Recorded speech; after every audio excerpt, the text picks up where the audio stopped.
저희연구원의 최지연 박사로부터 국가 푸드 플랜의 필요성과 추진 과제라는 제목으로 일단 발표를 듣겠습니다. 최지연 박사님께 발표 부탁드립니다. 큰 박수 부탁드립니다.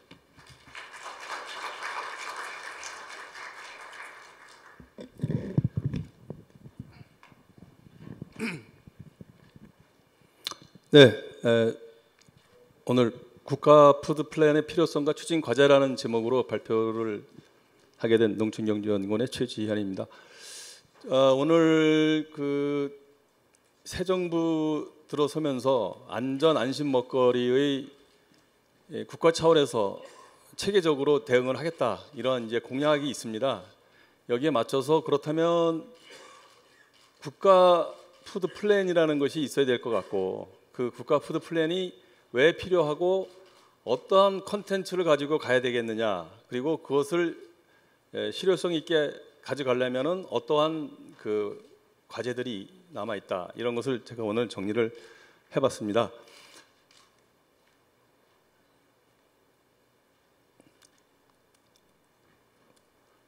우선 그 식품을 둘러싼 여러 가지 변화가 있습니다. 지금 뭐 이상 기후에 따른 국제 곡물 시장의 불안정성이라든지, 그리고 우리나라 같은 경우에는 이제 곡물 시장에서 그 식량 안보 지수를 이렇게 만들어 놓은 걸 보면 우리나라가 2012년부터 최근 계속 나빠지는, 식량 안보 측면에서는 다른 나라에 비해서 많이 순위가 떨어지고 있고요. 그리고 국민 영양 차원에서 보면은 이제 이미 우리나라 인구 성인 비만율이 33%까지 지금 달하고 있습니다.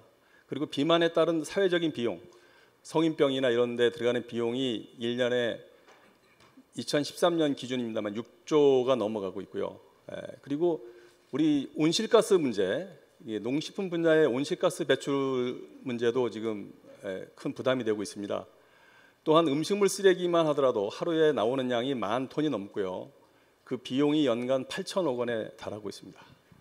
또 국민들이 볼 때 수입되고 있는 식품들이 많은데, 그 수입되는 식품들 중에는 GMO 농산물도 있고, 또 우리 원전 피해를 입은 일본이나 또 러시아 쪽에서 들어오는 수산물, 이런 것들에 대한 우려, 그래서 식품을 둘러싼 그 국민들의 그 불안감들이 계속 그 양적인 측면이나 질적인 측면에서 있다.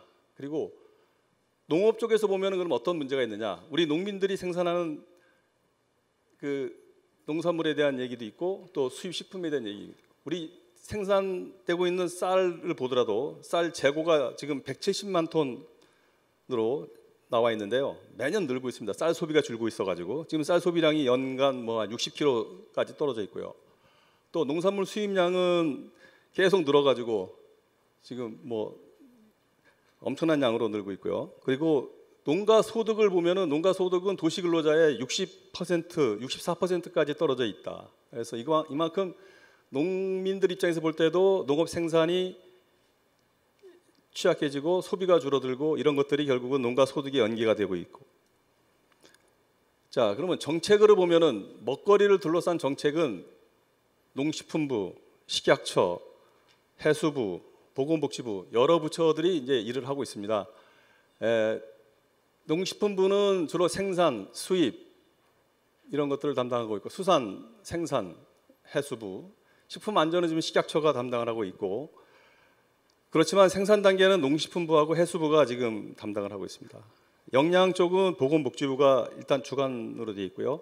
식생활 같은 경우는 보건복지부, 농식품부, 급식은 교육부, 군납은 국방부, 또 먹는 물은 환경부, 이렇게 여러 부처들이 먹거리에 대해서 관여를 하고 있습니다.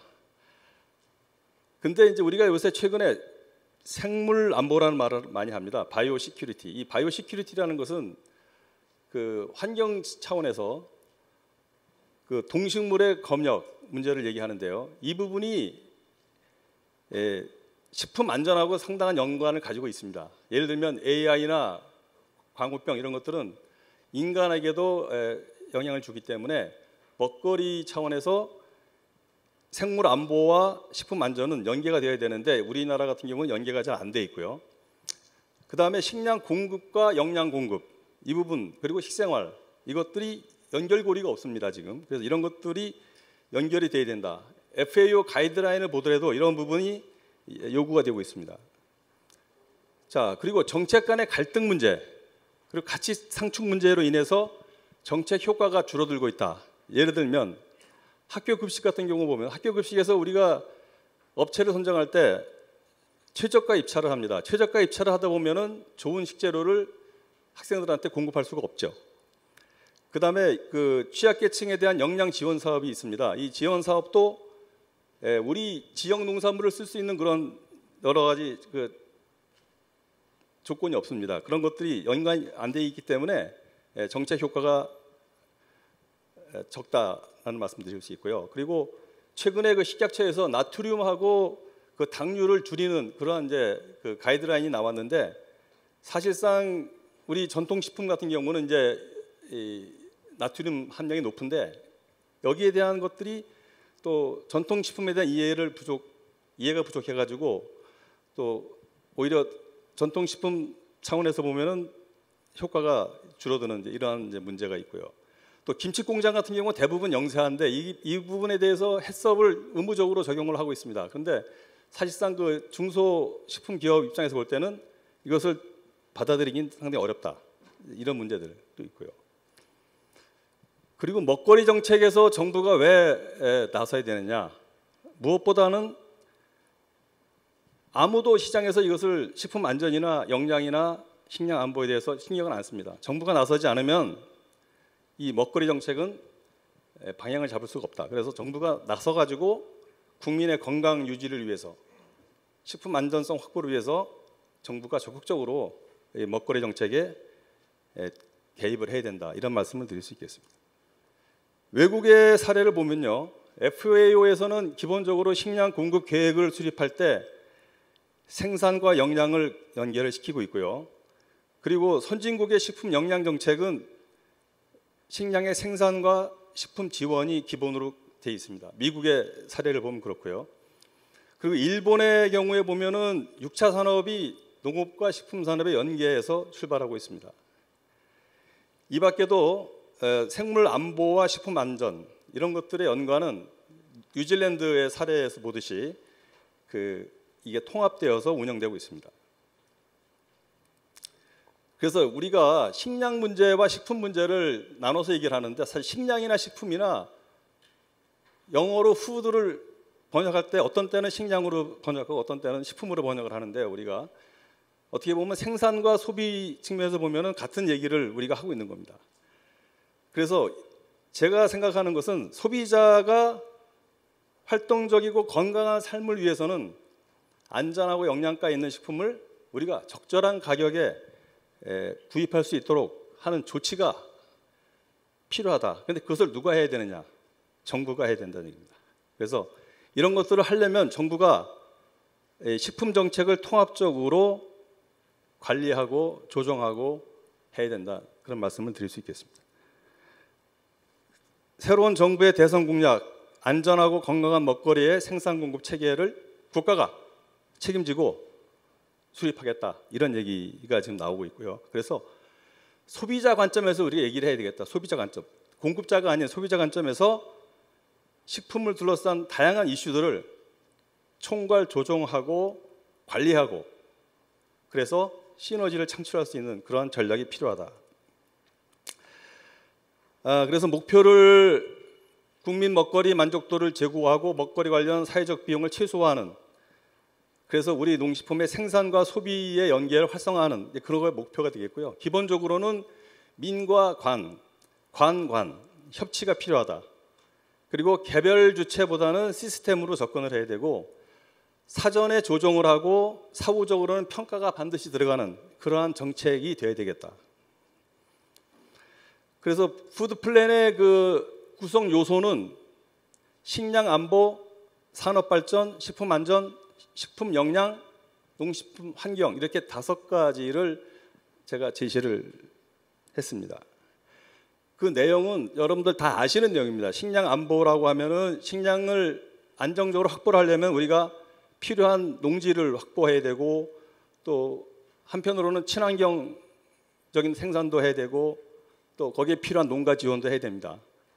그리고 산업 발전은 단순한 그 식품 산업의 발전뿐만 아니라 그 기능성 식품, 고령 친화 식품, 이런 전략 식품, 우리 농촌의 어떤 관련된 식품도 있을 수 있고요. 그다음에 농업과 식품 산업의 연계 말씀드릴 수 있고요. 그다음에 식품 안전은 무엇보다도 소비자들한테 투명한 정책의 투명성을 확보해 줘야 됩니다. 그리고 신속히 대응이 돼야 됩니다.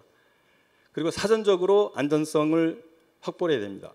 그리고 동식물 검역과 식품 안전의 조화 문제, 소비자 신뢰 문제, 그리고 국민 역량은 식생활 교육이 활성화돼야 되겠고 저소득층, 취약계층에 대한 식품 지원 제도가 지금보다 더 확대돼야 됩니다.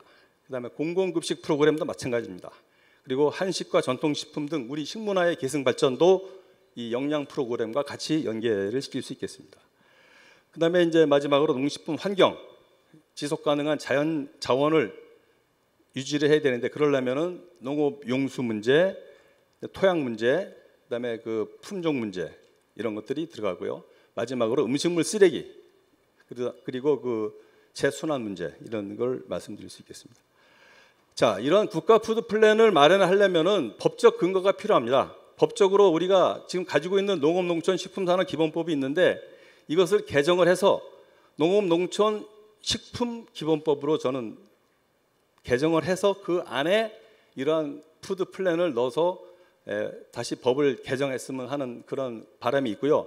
아니면은 아예 새로운 법을 하나 만들자. 국가식품기본법이라는 것을 만들어서 가칭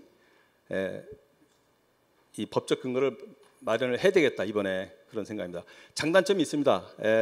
기존의 농업농촌식품산업기본법을 개정을 해서 하는 것이 어떻게 보면 좀 더 효율적일 수도 있다 그렇게 생각이 됩니다. 그리고 이 국가 푸드 플랜은 5년마다 계획을 수립을 해야 되겠고요. 그다음에 위원회를 설치하는 문제, 역할 분담 이런 것들이 이제 여기 들어가야 되겠죠. 그리고 이게 국가 푸드 플랜을 만들려면은 어떤 그 위원회가 필요한데 그 위원회는 가칭 국가식품정책위원회라고 제가 말씀을 드릴 수 있겠고요. 그 위원회에서 계획을 수립을 하고 조정하고 총괄하고 하면서 농식품부가 아무래도 이런 건 실무적인 어떤 역할을 좀 해야 될 것 같고요. 그다음에 그 대통령 직속에 지금 농업특별위원회가 설치가 될 것 같은데 이 설치가 되면은 이 밑에 국가식품정책위원회를 분과로 두고 구성해서 운영할 수 있는 것도 한번 생각을 해볼 필요가 있습니다. 지금 현재 뭐 농업인의 삶의 질 향상에 관한 그것도 위원회도 있고요. 저출산 고령사회 또 위원회도 있는데 대통령 직속으로 가야 될 것 같아요. 국무총리 쪽으로 가서 안 되고 대통령 직속 기관으로 가고 좀 전문가들도 많이 배치를 하고 실질적으로 돌아가고 운영이 될 수 있는 그러한 그 위원회가 필요하다. 그래서 그 푸드 플랜을 실효성을 확보하기 위해서는 무엇보다도 매년 그 푸드 플랜을 평가하고 모니터링을 해야 됩니다. 그 피드백이 돼야 돼요. 우리가 식량 자급률을 목표를 세우고 그 모니터링하고 하는 기능이 지금 별로 작동이 안 되는데 이번에야말로 푸드 플랜을 만들면 그 지표도 개발을 해서 그 지표에 대한 평가도 하고 모니터링을 반드시 해야 되겠다 하는 겁니다. 그리고 그 관련된 백서 또는 그 보고서가 작성이 돼야 되고요. 마지막으로 제가 어떤 지표를 하나 생각을 한다면 식량 안보에 대한 지표도 있을 수 있고요. 안전에 대한 지표도 있을 수 있고 식생활에 대한 지표, 지속 가능한 어떤 환경적인 지표도 예시로 제가 말씀을 드렸는데요. 뭐 이런 다양한 그 지표가 실제로 만들어져야 되겠다. 영국에서 하고 있는 것을 제가 좀 예시를 하고 있습니다. 그래서 영국 같은 경우는 가격 문제, 그다음에 그 여러 가지 그 질병이나 식품 관련한 그런 질병 지수, 동물 복지, 뭐 농업 용수, 토양, 음식물 쓰레기 다양한 지표를 쓰고 있습니다. 그래서 이것으로 제 발표를 마치고 또 토론 시간에 뵙겠습니다. 감사합니다.